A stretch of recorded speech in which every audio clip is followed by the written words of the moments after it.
Right, next job on Lewis's 59 is the belly pans. We fit the belly pans because it's a basic ladder chassis formation on these. So if you take the roof off, like a sunroof bus or a Samba, double door where it reduces its structural integrity, you've got to strengthen it back up again with belly pans. These belly pans, really good. They're the deep pressing ones, correct. Extra long for the 6 outriggers because it's an early bus, but they're not quite right. These 90-degree returns shouldn't be on it. And at the ends, both ends should have mirror-in 90-degree angles.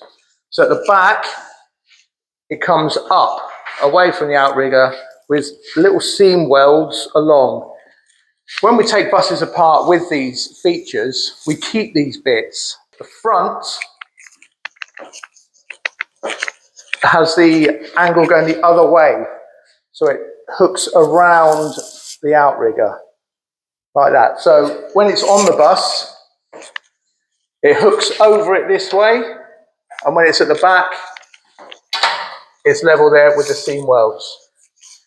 Everything's pretty much done on this. Just got to fit the gear selector conduit, the heater tube, and then we can epoxy it, put these on. Again, we're going to copper prime the surfaces where they weld to, where they spot weld to the chassis rails and the outer sills.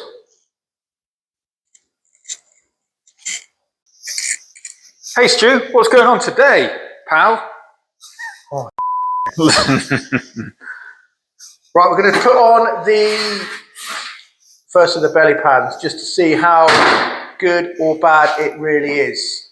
So, just going to offer it up, clamp it up to the inner sill. We just hook it over the jack points. Give it a rough clamp so we can see where it is. And we can see, like we said, it doesn't overlap there. There's not even enough steel. So we will get a piece like this, should sit like this over there.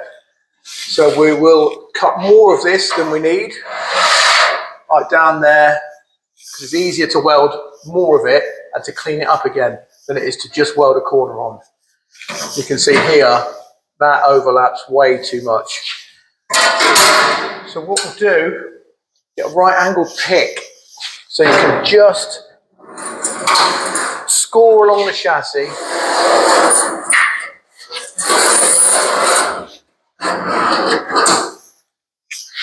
Because that's this side of the chassis, what we'll do, we'll add another 3 or 4 mil onto that line, so we can cut it, and it should sit nice and neat inside that chassis rail.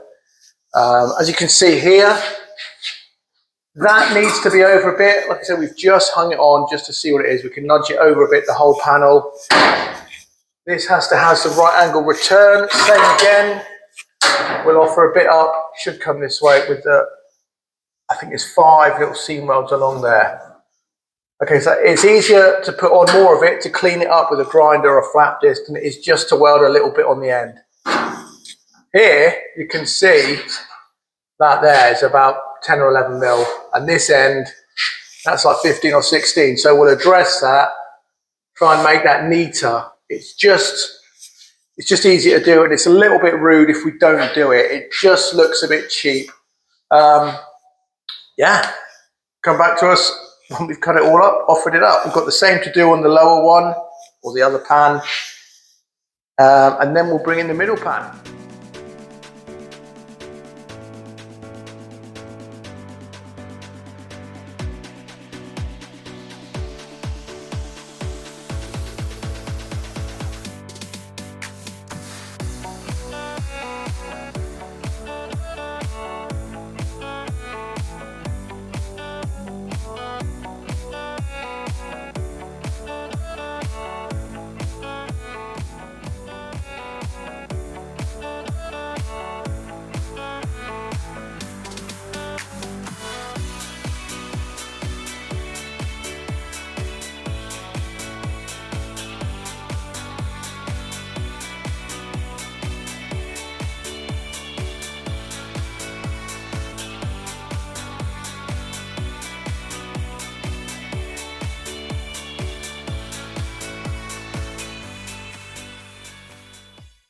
What's been going on here then? Right, so we've just welded all of these plug welds up.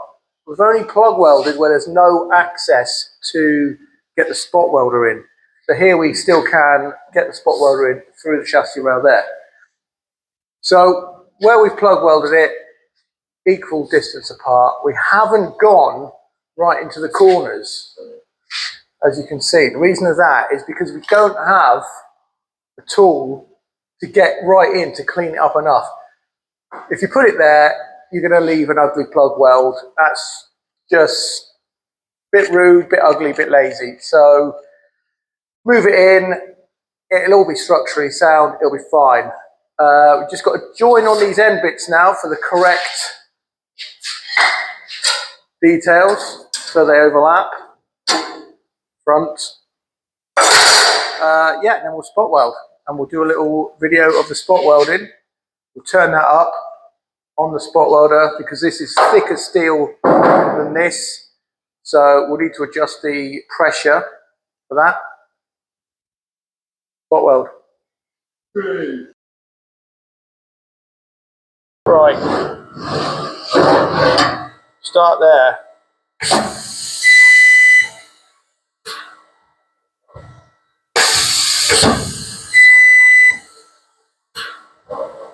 Bits at the back that we plug welded, we will go over with a single-sided spot weld to replicate these all the way to the back, so it looks backwards from front to the back. Someone's at the door.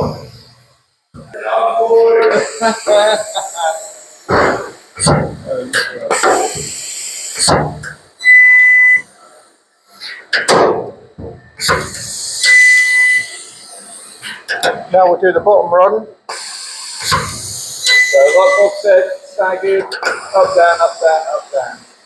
I mean, it's good filming, but it is what it is. It is what it is.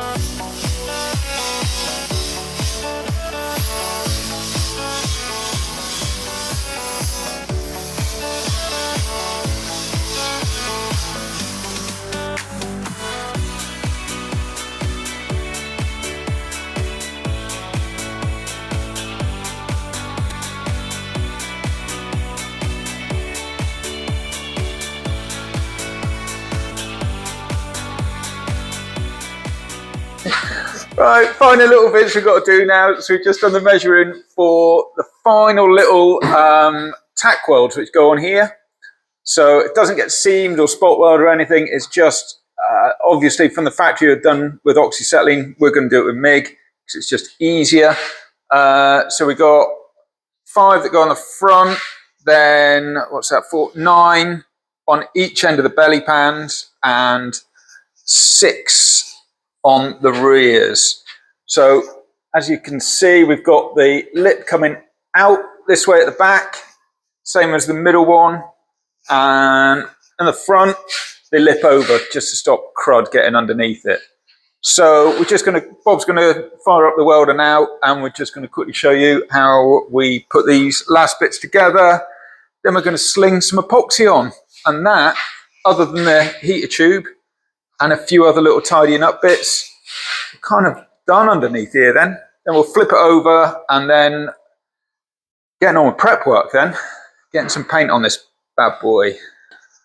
Right, what are you going to start with then, Bob? Well, what I'm going to start with, are we writing up the board? Yeah, right. Don't worry about it. Just, yeah. What I'm going to start with. Yeah, go on. What are we starting with, Bob? What I'm starting with is some practice pieces. You're only really going to get one shot. And where the return is, that one, and this return, which is the rear, if you blow a hole in that, that's not going to look pretty. So you're only going to get one chance to do it. So you want to tune up, get your MIG set up right, practice, and then we'll send it.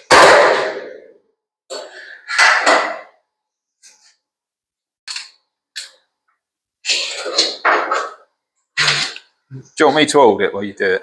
I just don't. Can I hurt it through there? Yeah, of course you can.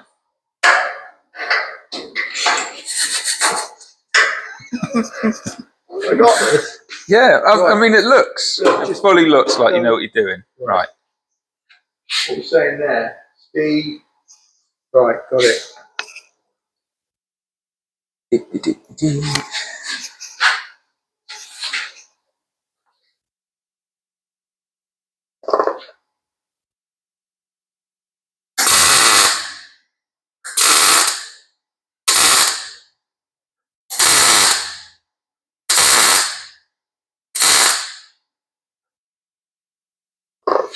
I mean, that is exactly what you're after. Quite a proud little weld. And then all we'll do with that is wire wheel that up and then paint straight over it. Right. Right. Go on. Right. So that was the front one where the lip goes over. So that was that weld that I just practiced. This is the rear. This is where you could blow holes in the top bit because that's open. So just that.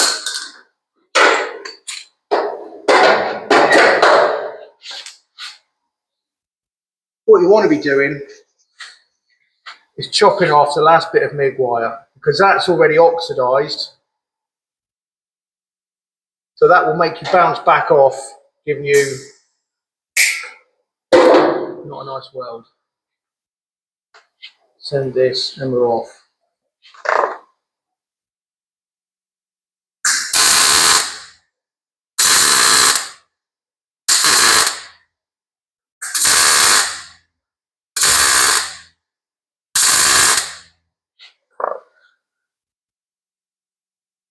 Oh yeah, send it.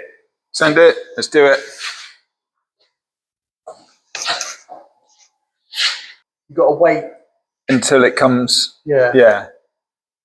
You've got a delay setting on it. It has. Right. Right. Can you see that? Yeah. Can you? See what? Can you see what you're doing? Yeah. Yeah. Right. Yeah. Is it recording? Yeah. Yeah, it is actually. Yeah. Right. Yeah. I'm going for it. Ah, go on then, lad.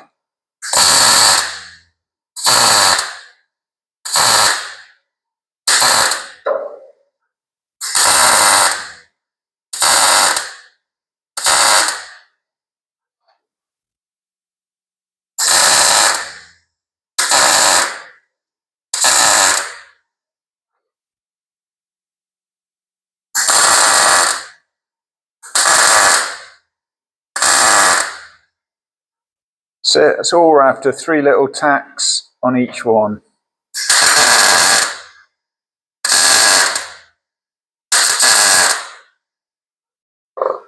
So if you heard on that last one when I started, I left it so longer between that one and this one. So the end that had oxidized just kicked back a bit. Got away with that one. On to the next bit.